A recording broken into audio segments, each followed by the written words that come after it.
how's it going, everyone? Before we get too far into this video, I need to say that I'm not an expert. Do not try anything that I do in this video at home or anywhere else for that matter. Don't try any of the loads that I discuss in this video. You need to come up with your own loads and you need to do your own testing in your own guns. Got it? Good. So today we're going to be discussing my 10mm hand loads, and more specifically, my 10mm bear load. Yesterday I filmed the XDM review and edited it, and I was also doing a whole bunch of research for backpacking this spring and summer season.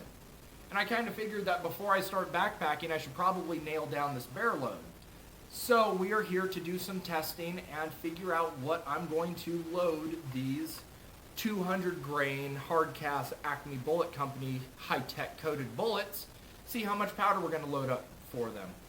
We're going to try, I think, 3 or 4 different loads. I'm not totally sure yet. We're going to start out with a lower load than what I was using or was testing, which was 8.5 grains if I remember. So we're going to start a little bit lower just to be safe and work our way up. My goal at the end of this is to reach 700 foot-pounds of energy. We'll see if we get there. That's a lot, especially out of a 4.5-inch barrel, but I think it's possible. So with that, let's get loading. Alright, so now begins the fun part, the actual loading. But before we get too far into it, I want to say one more time, do not use any loads that I talk about in this video in your gun. I cannot guarantee that it's going to work. I can't guarantee you're going to live after shooting it. So don't use any data that I talk about in this video in your gun without going through the process yourself and making sure it's safe. Got it? Good. So the powder we're using in here is long shot. I've had really good luck with long shot, both with my target ammo as well as my self-defense and the bear ammo that I tested. So why not just continue to use it? Now we're going to be increasing the powder charge by just very small increments. We're going to start out with a lower load than I know would work, just that way, again, we're doing it for safety's sake. Starting out with 8.2 grains. After that, we are moving to my current load, which is 8.5 grains. After that, the load that I think we're going to end up at, 8.8 grains. And if all else fails, if we're not getting pressure signs or anything, 9 grains. That's a lot of powder for this little cartridge. So we'll see. I'm not going to push it if it's not going to go. I don't want to hurt myself or my gun, and you shouldn't want to either. So, with that being said, let's get loading. Now, I believe I have this set properly, but we are shooting for a little over SAMI spec with the length. The reason we're doing that is it gives a little bit more consistent velocity, a little bit more velocity, and typically a little bit better accuracy the closer you can get that bullet to the actual grooves of the rifling. Now, SAMI spec, if I remember correctly, is 1.26 inches. I'm shooting for 1.28 inches. And that may sound like a lot going 2/100ths over spec, but I've found, and there we go, 2.8 inches. Beautiful. And I know that that sounds a lot, or it sounds like a lot, but I've actually gone well beyond that length and had it still cycle just fine inside the gun. And what I actually found in doing some measurements with the gun is you could actually fit over, what was the number? It was something really large. I think 1/10 of an inch. You could go 1/10 of an inch longer and still have it fit inside the chamber. Now the issue with that is it won't fit inside the magazine, so it won't work inside the gun, obviously. But for what we're doing, the extra 2/100ths over is not going to be hurting us in any way. It shouldn't. I load my target ammo just around that same length as well, so we should be good. I'm going to finish loading up these first 5. I did mess up on one of them. The case just didn't want to expand properly, so we're going to load 5 of the first one and then 6 of the following charges. And after this, we are just going to double check, make sure our overall length is still good. Let's see.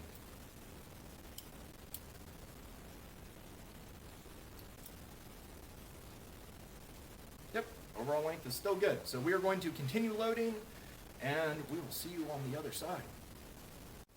Alright, so we are loading up the 9 grain load now. I really don't think we'll even make it to this load if I'm being honest.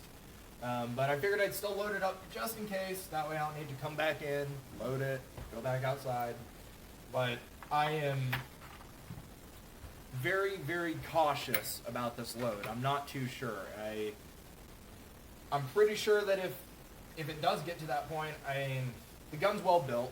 I doubt that it's going to blow up or anything like that. But if you know anything about reloading and specifically pressure signs when it comes to cases and case pressure signs, you kind of get to a point where you notice the pressure signs happening, but for me, I don't even want to get that close. I don't want to get that close because it is a semi-auto handgun. It's not a revolver. It's not a bolt-action rifle. So I really want to make sure that this is safe. I want to make sure I'm doing it right.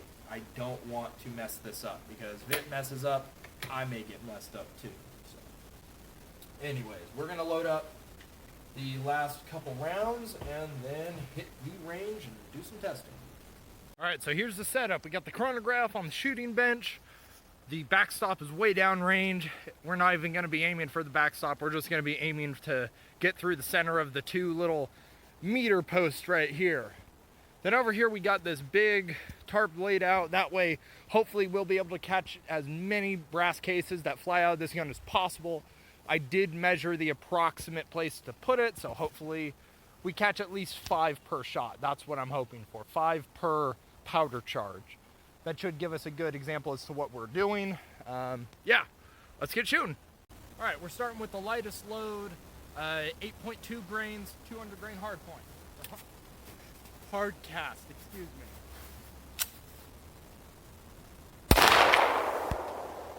1, 2, 0, 1. 1, 2, 0, 2. 1, 2, 0, 0.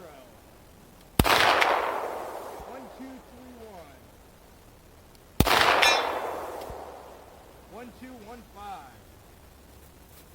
We're already hitting 1200 with that load. Let's see what the next one gives us. All right, next up is the 8.5 grain.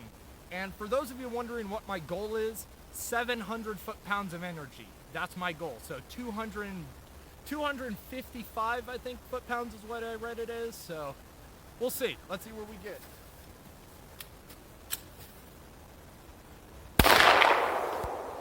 1, 2, 2, 1.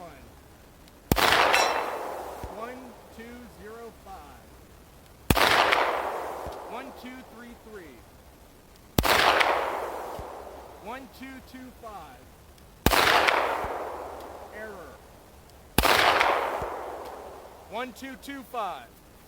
All right, the last load we're going to test is the 8.8 grain, I believe. The reason we're ending it here is I was only able to find 4 of the last round's cases, and there were a couple pressure signs, nothing too bad, but I am just being as cautious as possible, so we're going to end it at this, see what this grants us, and yeah, move on.